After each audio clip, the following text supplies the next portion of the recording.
4. 선교사와 세계 선교를 위하여 기도합니다. 여호와여, 주는 주의 일을 이 수년 내에 부응하게 하옵소서. 이 수년 내에 나타내시옵소서. 진노 중에라도 긍휼을 잊지 마옵소서. 아멘.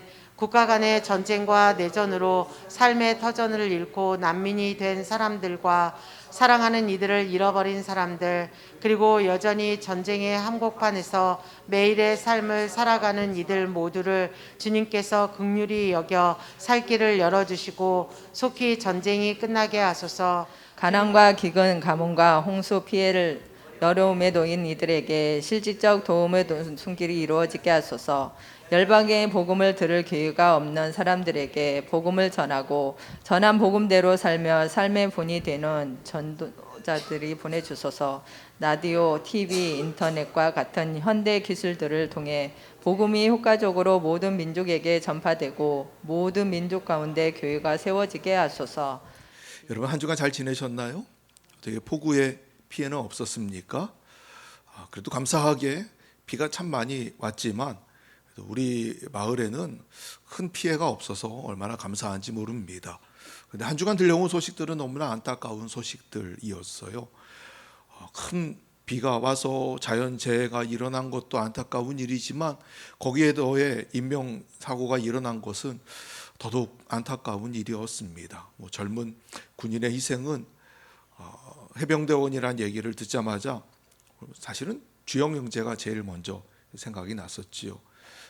주영 형제도 건강해야 되는데, 안전해야 되는데 하는 마음이 사실은 제일 먼저 들었고요. 그러면서 너무 안타까운 생각들이 사실은 들었습니다. 또 거기다가 최근에 왜 이렇게 사람들이 이해할 수 없는 행동들을 하는지를 모르겠습니다. 이해할 수 없는 사람들이 이해할 수 없는 행동들을, 그것도 그냥 자기 마음에 내키는 대로 행동하는 것들을 보면서 마음이 너무나 답답했던 한 주간이기도 했지요.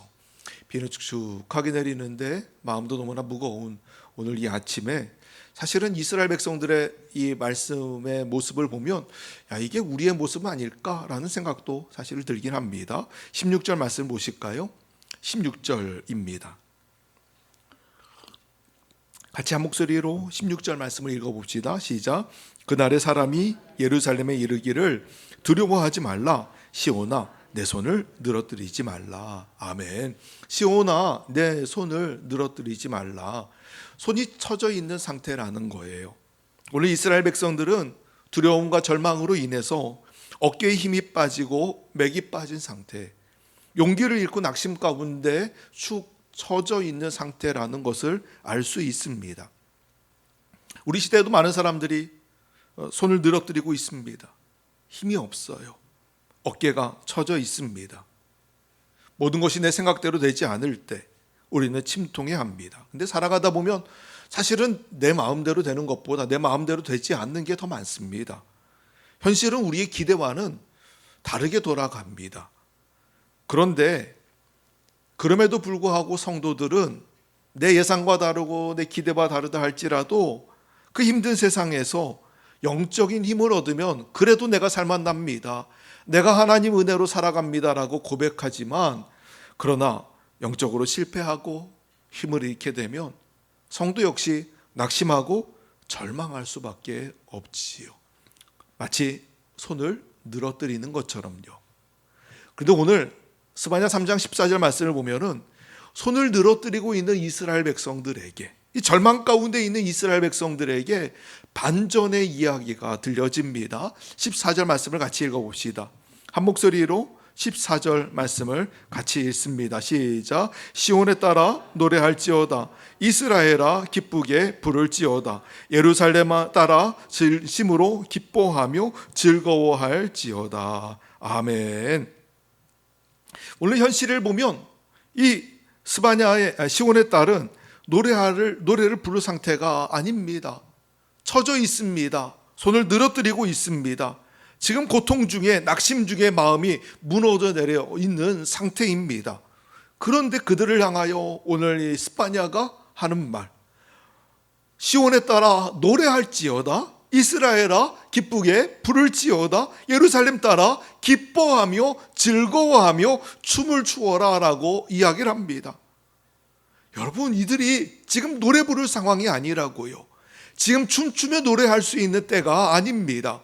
그런데 어떻게 스바냐 선지자는 그들을 향하여 즐겁게 노래 부르라고, 기뻐하며 노래 부르라고 말할 수 있는 걸까요? 그 이유는 그게 가능하니까요. 어떻게 가능합니까? 17절 말씀에서 그 해답을 찾을 수 있습니다. 17절을 같이 읽어봅시다. 시작. 너희 하나님 여호와가 너희 가운데 계시니 그는 구원을 베푸실 전능자시라. 그가 너로 말미암아 기쁨을 이기지 못하시며 너를 잠잠히 사랑하시며 너로 말미암아 즐거이 부르며 기뻐하시리라. 아멘. 오늘 본문에서 가장 주목할 첫 단어가 바로 너희의 하나님 여호와가 너희의 가운데 계신다입니다. 너희의 하나님 여호와가 너희 가운데 계시니 다른 이유가 아닙니다. 하나님이, 그것도 너희의 하나님이 너희 가운데 계시니까, 그러니까 어깨를 늘어뜨릴 필요가 없다는 거예요. 지금 절망 가운데 낙심하고 좌절하여서 손을 늘어뜨리고 있는 이스라엘 백성들에게 하나님 하시는 말씀, 나는 너희 하나님이다. 나는 너희 하나님이다. 내가 너희 가운데 있다라고 말씀하세요.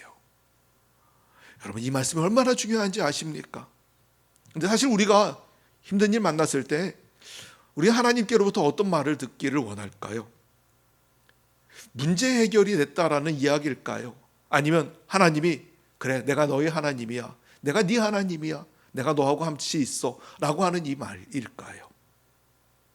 한번 여러분 생각해 보십시오. 만약 여러분의 가정이 재정적인 문제로 지금 힘들어합니다. 너무나 이 돈 문제로 인해서 마음이 너무 고통스럽습니다. 그런데 하나님께서 여러분에게 찾아오셔서 하나님께서 재정의 문제를 해결해 주시는 게 좋을까요? 아니면 하나님께서 오셔서 나는 너의 하나님이야, 내가 너와 같이 있어 라고 말씀하시는 게 좋을까요? 여러분은 어떤 말을 듣고 싶으십니까? 내가 너의 돈 문제 해결해 줄게 라는 말입니까? 내가 너의 하나님이야 라는 말입니까? 만약에 여러분이 건강이 안 좋아서 정말 죽을 만큼 아프다고 한번 생각해 봅시다. 너무 아픕니다. 고통스럽습니다. 괴롭습니다. 내가 이러다 죽는 거 아니야가 아니라 내가 빨리 죽었으면 좋겠다라고 생각할 만큼 너무 아픕니다. 그런데 하나님께서 찾아오셔서 여러분에게 내가 너의 병을 낫게 해줄게 하면서 병을 고쳐주시는 걸 여러분 더 좋아하실까요? 아니면 하나님이 오셔서 나는 너의 하나님이야, 내가 너와 같이 있어 라고 말씀하시는 게 좋을까요? 여러분은 어떤 말을 듣고 싶으십니까? 솔직히 말하면 아마 대부분의 사람들은 문제 해결의 그 이야기를 듣는 게 더 좋을 거예요. 그래, 내가 재정의 문제를 해결해 줄게. 그래, 내가 건강의 문제 해결해 줄게. 그래, 내가 인생의 문제 해결해 줄게. 하나님께서 오셔서 그 말씀하시는 게 여러분에게 더 좋을 겁니다. 아마 이렇게 얘기할지도 몰라요. 하나님께서 오셔서 일단 제 문제부터 해결해 주세요. 그래, 내가 너희 하나님이야, 내가 너와 같이 있어. 그 말은 나중에 들어도 괜찮으니까요, 일단은 문제가 해결되고 나면 그때 얘기해 주세요 라고 말할지도 몰라요. 우리는 고통의 문제가 해결되는 게 더 마음에 급하거든요. 지금 눈앞에 보이는 문제를 해결하는 게 더 우리 마음에 더 급한 마음의 상태이기 때문에 그렇습니다. 그런데요, 사실 우리에게 더 중요한 건 일시적인 문제 해결이 아니에요. 사랑하는 여러분, 지금 내 앞에 있는 그 작은 불을 잠깐 끄는 게 중요한 게 아닙니다. 더 근본적인 문제 해결이 필요한데요, 사실은 근본적이며 완전한 해결책은 다른 것이 아니라 나는 너의 하나님이야, 나는 너의 하나님이야 라고 하는 이 하나님의 음성이지요. 사실 나는 너의 하나님이야, 내가 너의 가운데 있어 라고 하는 이 약속의 말씀만큼 위대한 약속은 신구약 성경 전체를 통틀어서 다른 약속은 없습니다. 이 완벽한 약속이 없어요. 오늘 저와 여러분이 바로 이 약속의 말씀을 붙잡기를 원해요. 내가 너의 문제를 해결해 줄게가 아니라 나는 너의 하나님이야, 내가 너와 함께 있어 라고 하는 이 약속의 말씀을 여러분이 붙잡고 나아가시기를 주의 이름으로 축복합니다. 여러분, 성경을 보시면은요, 하나님께서 위기의 상황에 있는 사람들에게 찾아오셨을 때 하셨던 말씀이 사실은 나는 너희 하나님이야 라는 말씀이에요. 야곱이요, 거짓말로 장자의 축복을 빼앗아 갔죠. 형 에서가 그걸 알게 됐습니다. 너무 화가 나가지고요, 이 동생 야곱을 내가 저놈 언젠가 죽여버릴 거야 라고 공공연히 얘기를 하고 다닙니다. 야곱이 이러다가 내가 죽겠구나 라고 하는 마음에 외삼촌 라반의 집으로 도망을 가게 됐지요. 두렵고 떨리는 마음으로 도망을 갑니다.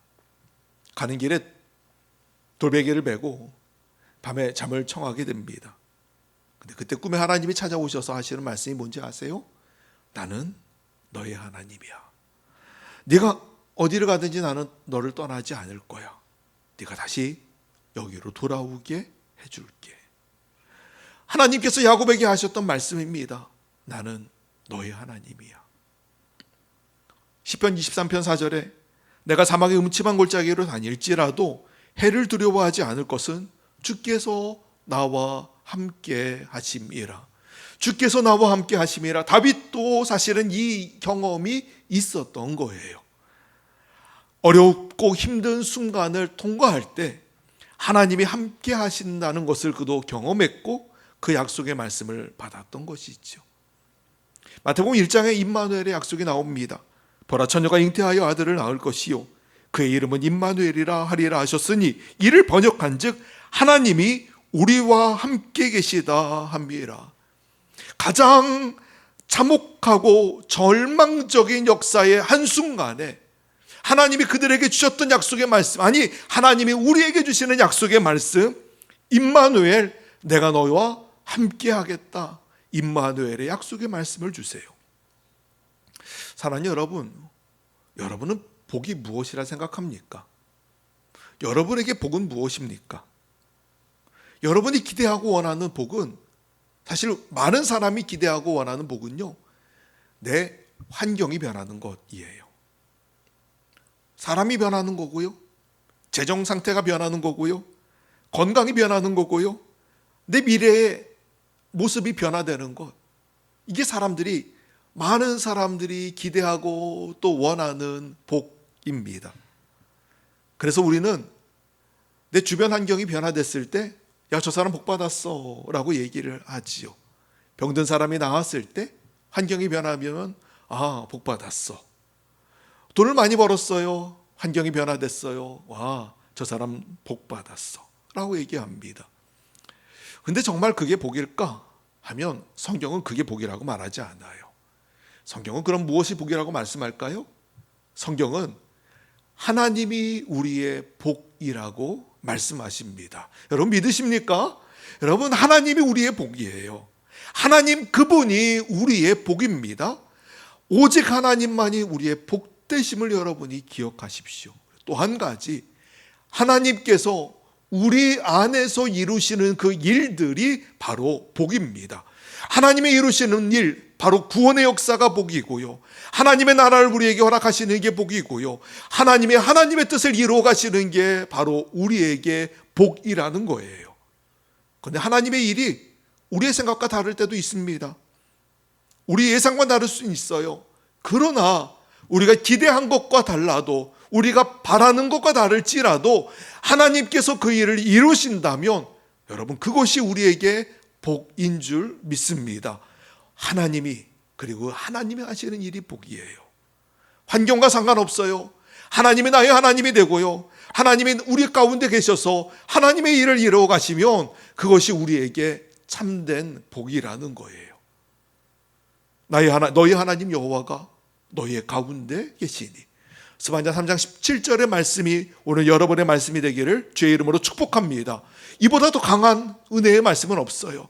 이보다 더 강력한 축복의 말씀은 없어요. 이보다 더 분명한 약속은 없고, 이 안에 모든 회복과 하나님의 은혜가 다 들어 있습니다.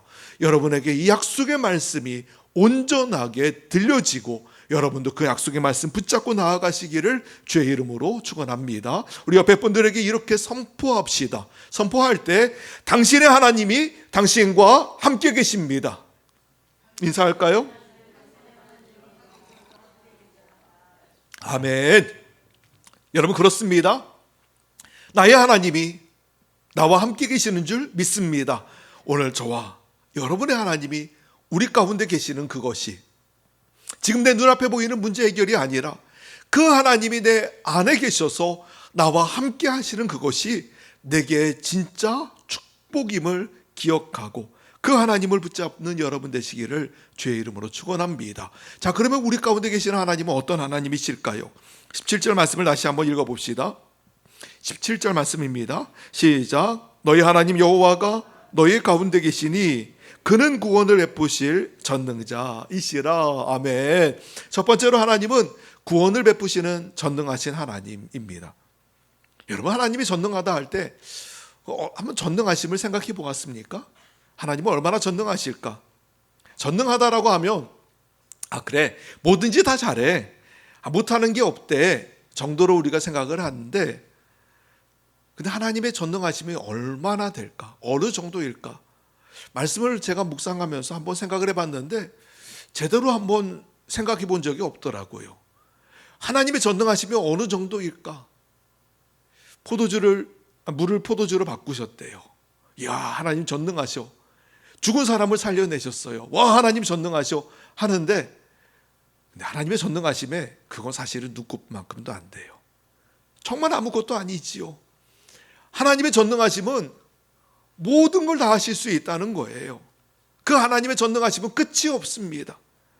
우리가 살아가면서 하나님의 전능하심을 다 경험할 수 있을까요? 아니, 불가능할 거예요. 하나님의 전능하심을 볼 수 있는, 그 완전한 전능하심을 다 볼 수 있는 경험, 기회가 아마 우리에게 찾아오지 못할 거예요. 근데 그 전능하신 하나님, 크고 놀라우신 하나님, 그 능력의 하나님, 능치 못하심이 없는 하나님이 어떤 하나님이신가 하면 나의 하나님이시고요, 내 안에 오셔서 나와 함께 하셔서 어떤 일을 행하시는가 하면 구원을 이루시는 하나님이세요.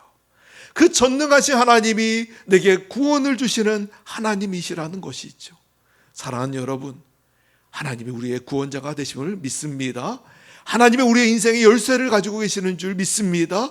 전능하신 하나님이 우리의 삶에 오셔서 우리의 삶의 구원을 이루시기 때문에, 이 구원의 역사를 이루실 것이기 때문에, 따라서 지금 내 눈앞에 있는 문제가 해결되는 게 중요한 게 아니고요, 그 하나님이 나의 하나님이시고 그 하나님이 내게 오셔서 함께 계시는 게 더 중요하다는 거예요. 그 하나님이 계시면 문제 해결은 아무것도 아니거든요. 그 하나님이 계시면 모든 내 삶의 구원의 역사가 완성될 것이기 때문에 그래요. 사실 절망적인 상황에 있으면 사람들은 뭐라도 붙잡으려고 합니다. 지푸라기라도 잡으려고 하죠. 해결할 수 없는 고통과 문제를 만나면 마음이 약해져서 뭐 하나 붙잡을 수 있는 게 없을까라고 생각을 합니다. 예를 들어 보면, 여러분 병 걸려 보세요. 몸이 아파 보세요. 누군가 야, 그거 몸에 좋대. 그럼 어떤 생각 듭니까? 그래? 그거 좋아? 그거 먹으면 난데? 그럼 나도? 라는 마음 들잖아요. 야, 어느 병원 가면, 야, 어느 병원에서 그 사람 그 병 나았대. 그래? 그럼 나도 그 병원으로 가야 되나? 하는 그 마음이 우리 안에 들잖아요. 누구나 마음이 약해집니다. 어렵고 힘든 상황에는 뭐라도 붙잡으려고 해요. 그래서 내 손에 잡힐 수 있는 게 뭐가 있을까? 내가 뭘 잡아야 살 수 있을까라고 손을 휘두릅니다. 사랑하는 여러분, 절망을 소망으로 바꾸시는 분은 우리 하나님이신 줄 믿습니다. 여러분, 다른 거 붙잡지 마세요. 오늘 전능하신 하나님을 붙잡는 여러분 되시기를 축복합니다. 우리가 죽고 사는 건 하나님의 손에 달려 있어요. 전능하다라고 말할 때에는 하나님 안에 모든 소망이 있다는 것을 분명하게 선언하는 거예요. 하나님 말고는 우리가 의지할 분이 없습니다. 우리가 믿는 하나님, 우리가 붙잡는 그 하나님은 전능하신 하나님이시고 그 하나님이 우리의 구원자가 되십니다. 우리의 연약함이 문제가 되지 않습니다. 하나님이 전능하시기 때문이에요. 하나님이 강하시기 때문입니다. 그분이 내 안에 오셔서 함께 계시기 때문에, 하나님 구원의 역사를 이루실 것이기 때문에 그 하나님 붙잡고 나아가셔서 하나님의 구원의 역사를 경험하시기를 간절히 주의 이름으로 축복합니다. 두 번째로 하나님 어떤 분이십니까? 17절 말씀을 다시 한번 읽어봅시다. 시작. 너희 하나님 여호와가 너희 가운데 계시니 그는 구원을 베푸실 전능자이시라. 그가 너로 말미암아 기쁨을 이기지 못하시며. 아멘. 오늘 하나님께서 감정을 표현하시는데요, 하나님 뭐라고 말씀하세요? 그가 너로 말미암아 기쁨을 이기지 못하시며. 하나님이 웃으신대요. 내 말이야, 너만 보면 행복해. 왜 이렇게 좋은지 모르겠어. 야, 너만 보면 내가 얼굴에서 웃음이 떠나질 않아. 하나님이 우리에게 하시는 말씀이에요. 하나님이 기쁘시대요. 하나님이 너무 즐거우시대요. 그 감정이 인간의 감정으로 하나님이 표현하시는데 그냥 정제되지 않은 감정입니다. 있는 그대로 내 얼굴에서 기쁨이 떠나질 않아 라고 하나님께서 기쁨을 참지 못하겠다고 말씀하시죠. 근데 중요한 건 하나님이 웃으신다가 중요한 게 아니고요, 더 중요한 건 뭔지 아십니까? 그 앞에 있는 말이에요. 너로 말미암아입니다. 너로 말미암아. 여러분, 여기서 너가 누굽니까? 대단한 존재입니까? 오늘 본문에 이스라엘 백성들에게 너라고 말씀하고 계시는데, 이스라엘 백성들이 하나님의 말씀을 잘 순종해서 하나님 보시기에 너무 기쁜 모습이니까 하나님 보시면서 야, 내가 너를 볼 때 기쁨을 참지 못하겠어 라고 말씀하실까요? 아니에요. 여러분이 스바냐 말씀을 한번 나중에 읽어보시면은요, 스바냐 1장과 2장은 매우 어둡고 무서운 말씀입니다. 이스라엘 백성들이 하나님 앞에 범죄했어요. 하나님 말씀을 떠나서, 하나님의 뜻을 떠나서 그들이 우상 가운데, 세상 가운데 나아갔어요. 결국 하나님께서 그들을 심판하시겠다고 말씀하시는 게 스마냐 1장, 2장 말씀입니다. 하나님의 무서운 심판이 그들 가운데 있을 거라고 말씀하시는데, 여러분, 그 백성을 향해서 하나님께서 내가 너로 말미암아 기쁨을 참지 못하겠어 라고 말씀하세요. 여러분, 이해가 되십니까? 정말 이 말씀이 이해가 됩니까? 아니, 걔네를 보고 웃을 게 뭐가 있다고? 그 불순종한 이스라엘 백성들 보고 하나님 뭘 웃으실 게 있다고? 그런데 하나님이 그들을 보시고 하시는 말씀, 내가 너로 말미암아 기쁨을 이기지 못한다라고 말씀하세요.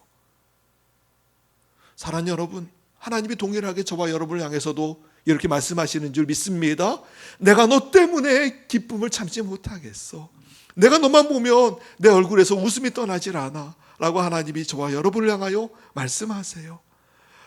사람들이 실패하고 넘어질 때 하나님이 나 같은 사람도 사랑하실까라고 생각해요. 하나님이 내 기도도 들으실까? 하나님이 내 간구에도 응답하실까? 그런데요, 오늘 하나님께서 이스라엘 백성들에게 하시는 이 음성이 오늘 저와 여러분에게도 동일하게 하시는 말씀이에요. 내가 너로 말미암아 기쁨을 이기지 못한다. 사랑하는 여러분, 이 놀라운 약속의 말씀, 하나님의 축복의 말씀이 저와 여러분에게도 있는 줄 믿습니다. 하나님이 여러분을 보시면서 동일하게 말씀하세요. 내가 너로 말미암아 기쁨을 이기지 못한다. 임마누엘의 예수님이 언제 찾아오셨습니까? 우리가 하나님의 뜻에 온전하게 순종했을 때입니까? 하나님께서 그만하면 내가 예수를 보낼 만도 하겠구나, 참 잘하네 라고 생각하셔서 예수님 보내셨나요? 아니에요. 로마서 5장 8절 말씀에 우리가 아직 죄인 되었을 때,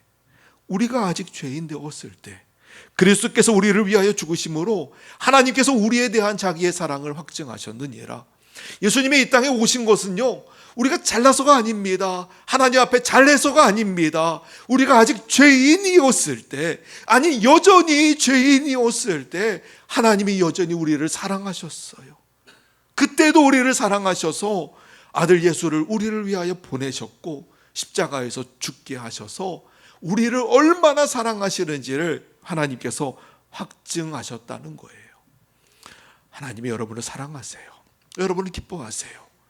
그런데 여러분의 재능이나 여러분의 헌신 때문이 아니고요, 그냥 있는 모습 그대로 하나님이 내가 너를 보면 참 얼굴에서 기쁨이 떠나질 않아 라고 말씀하시는 거예요. 여러분, 하나님의 사랑에는 조건이 없는 줄 믿습니다. 그냥 우리를 사랑하시고 우리를 바라보시면서 기뻐하시는 그 하나님이 저와 여러분의 하나님이십니다. 그 하나님 우리 가운데 계시는 줄 믿습니다. 그 하나님 바라보시기를 간절히 바랍니다. 세 번째는 하나님 우리를 잠잠히 사랑하신대요. 17절 말씀 한 번만 더 같이 읽어봅시다. 시작. 너희 하나님 그는 구원을 베푸실 전능자이시라. 그가 너로 말미암아 기쁨을 이기지 못하시며 너를 잠잠히 사랑하시며. 아멘. 하나님은 우리를 사랑하십니다. 그런데 어떻게 사랑하시는가 하면 잠잠히 사랑하신대요. 조용히 사랑하신대요. 막 떠들면서 사랑하시는 게 아니라 주님이 사랑하시는데 잠잠히 사랑하신대요. 많은 사람들이 하나님이 나를 사랑하시는 거 맞아? 하나님이 정말 나를 사랑하실까? 의문을 품을 때가 있어요. 왜요? 하나님의 사랑이 막 겉으로 드러나는 것처럼 보이질 않거든요. 그러면 하나님이 나를 사랑하시는 거 맞을까라고 질문할 수밖에 없습니다. 그런데요, 하나님은 우리를 너무너무 사랑하세요. 겉으로 막 드러내면서 사랑하지 않으셔도요, 하나님은 잠잠하게 우리를 사랑하시는데 그 사랑이 절대로 작은 게 아닙니다. 그 사랑이 절대로 부족한 사랑이 아니에요. 하나님은 넘치는 사랑으로 우리를 사랑하고 계시지요. 부모가 자녀들을 사랑할 때 정말 잠잠히 사랑하죠. 여러분, 아이가 아프다고 한번 보세요. 아이가 아프면은요, 엄마 아빠가 잠을 못 자요. 애가 끙끙대고 있으면 옆에서 밤을 샙니다. 애가 땀을 흘리면 땀을 닦아주고, 열이 오르나 안 오르나 계속 체온을 재고, 배가 아프면 배를 문질러 주는 게 엄마 아빠예요. 아침에 아이가 일어났어요. 엄마 잘 잤어요? 그러면 아이가 물어보는 말에 엄마가 응 잘 잤어 라고 얘기를 하죠. 그런데 아이는 엄마가 밤새 잠 한숨 못 자고 그 아이 때문에 밤을 꼬딱 샌 것을 알지 못해요. 엄마가 나를 사랑하는데 잠잠히 사랑하지요. 아이는 알지 못해도요, 그래도 엄마는 아이를 너무나 사랑합니다. 하나님이 그렇게 우리를 사랑하세요. 하나님이 저와 여러분을 잠잠히 사랑하시죠. 마치 이런 거예요. 어떤 사람이 여러분에게 여러분이 연애하는 사람이 있다고 해봅시다. 연애하는 사람이 있는데 상대방이 이렇게 얘기를 해요. 네가 나를 사랑하는 걸 내가 잘 모르겠어. 만약에 네가 나를 사랑한다면 지금 가서 비싼 명품백 하나 사가지고 갖고 와봐. 그럼 내가 네가 나를 사랑한다는 걸 내가 확신할 수 있을 것 같다. 만약 여러분 이렇게 얘기했다고 생각해 보세요. 이걸 진짜 사랑이라고 말할 수 있을까요? 명품백 하나 들고 가서 내가 너를 사랑해 라고 가방 하나 주면서 얘기를 해야 네가 나를 사랑하는구나 라고 확신한다면 이게 사랑입니까? 사랑은 그렇게 떠드는 게 아니에요. 하나님이요, 우리를 너무너무 사랑하십니다. 너무너무 사랑하시는데 티가 안 난다고? 보이지 않는다고? 내가 알 수 없다고? 하나님이 나를 사랑하시는 게 맞아? 질문할 필요가 없습니다. 하나님은 우리를 사랑하세요. 잠잠히 사랑하셔도요, 그 사랑은 너무나 강력한 사랑이에요. 오늘 내가 느끼든 느끼지 않든 하나님의 사랑은 우리에게 있습니다. 하나님 완벽한 사랑을 우리에게 이미 예수 그리스도를 통하여 보여주셨고 지금도 저와 여러분을 그렇게 사랑하고 계세요. 그 하나님이 저와 여러분의 하나님이시고 그 사랑하시는 그 하나님이 저희를 사랑하시는 하나님이 우리 안에 오셔서 함께 하시는 줄 믿습니다. 그 하나님 붙잡고 나아가시기를 간절히 축복합니다. 오늘 주님이 이스라엘 백성들에게 하시는 말씀, 내 손을 늘어뜨리지 말아라 예요. 오늘 고난으로 인하여 낙심과 절망의 손을 늘어뜨린 분이 계십니까? 힘을 잃고 어깨가 처져 있는 분이 있다면 오늘 이 주님의 말씀을 들으시기 바랍니다. 나는 너의 하나님이야. 하나님이 불특정 다수에게 하시는 말씀이 아닙니다. 나는 너희들의 하나님이야가 아니라 하나님 분명하게 하시는 말씀, 나는 너의 하나님이야. 오늘 우리의 하나님이 아닌 저의 하나님이고 바로 여러분 한 사람 한 사람의 하나님이십니다. 그 하나님이 여러분에게 하시는 말씀, 저에게 하시는 말씀, 여러분 한 사람 한 사람에게 하시는 말씀, 나는 너의 하나님이야. 내가 너와 함께 있어. 내가 너를 얼마나 사랑하는지를 아니? 내가 너를 기뻐한단다. 정말 말할 수 없을 만큼 기뻐한단다. 내가 너를 보면 기쁨을 이기지 못할 정도로 기뻐한단다. 내가 너와 함께 있어. 나는 너의 하나님이야. 너의 가운데 있으면서 내가 너에게 구원을 베풀어 줄 거야. 사랑하는 여러분, 하나님이 오늘 우리에게 너의 손을 늘어뜨리지 말아라 말씀하시며 기뻐하고 즐거워하라 말씀하세요. 그러니 여러분, 이제 14절에 시온에 따라 즐거워해라 노래 불러라 라고 하는 이 말씀이 어떻게 가능한지 여러분이 입이 더지실 거예요. 손을 늘어뜨리고 있지만 기뻐할 수밖에 없는 이유는 전능하신 하나님, 우리 안에 구원을 베푸시는 그 하나님, 우리를 사랑하시는 그 하나님이 바로 나의 하나님이시고 나와 함께 하시는 하나님이시기 때문에 그런 것이 있죠. 그러니 오늘 우리가 이제는 손을 늘어뜨릴 것이 아니라 다시 한번 힘을 내어 일어나야 할 줄로 믿습니다. 다시 한번 용기를 내십시오. 다시 한번 힘을 내십시오. 하나님이 저와 여러분과 함께 하시는 줄 믿습니다. 그 하나님과 승리하는 여러분 되시기를 축복합니다. 하나님이 나는 너희 하나님이라 말씀하세요. 그럼 여러분 뭐라고 대답하셔야 됩니까? 예, 하나님, 당신은 나의 하나님입니다. 나도 하나님의 자녀입니다. 하나님이 여러분을 향하여 내가 너를 사랑한다 말씀하세요. 그럼 여러분 뭐라고 대답하셔야 됩니까? 예, 하나님, 나도 주님 사랑합니다 라고 대답하셔야죠. 내가 너를 보면 기쁨을 참지 못하겠어 라고 말씀하세요. 그럼 나도 뭐라고 대답해야 될까요? 주님, 나도 주님 바라보면 내 기쁨이 얼마나 넘치는지 몰라요 라고 대답해야지요.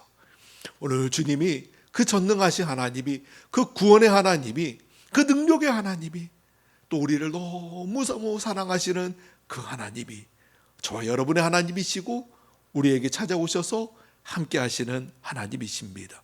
그 주님과 함께 늘어진 어깨와 팔을 다시 일으켜 세우시고 다시 주님 안에서 기뻐하고 즐거워하며 구원을 마음껏 누리는 역사가 있기를 주의 이름으로 축복합니다. 하나님의 은혜 안에서 승리하시기를 주의 이름으로 축원합니다. 함께 통성으로 기도합시다. 하나님, 내가 다시 한번 주님의 은혜로 힘을 얻어 나아가는 자 되기를 원합니다. 나의 하나님, 나의 구원의 하나님으로 내가 다시 일어서게 하옵소서. 주여 한번 부르고 같이 한 목소리 기도합시다. 기도합니다.